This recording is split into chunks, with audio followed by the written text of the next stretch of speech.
ગાયનો તમે એનો આનંદ માણો. તમે જુઓ જેટલી બધી ગાયો એને ઘાસ લીલી ઘાસ ખાવા માટે કેટલો આનંદ લઈ લે છે. જો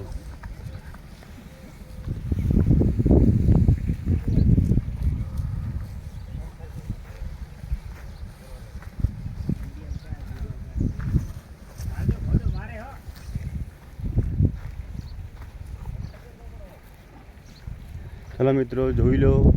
જય માતાજી, જય સતી માતા. ગાયનો આનંદ જુઓ. બીજું તમને શું કહું?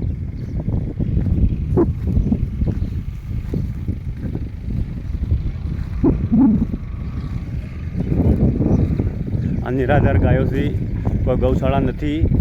આ નિરાધાર ગાય માટે ઘાસ છે, એનો કોઈ વધાર નથી આ ગાયને.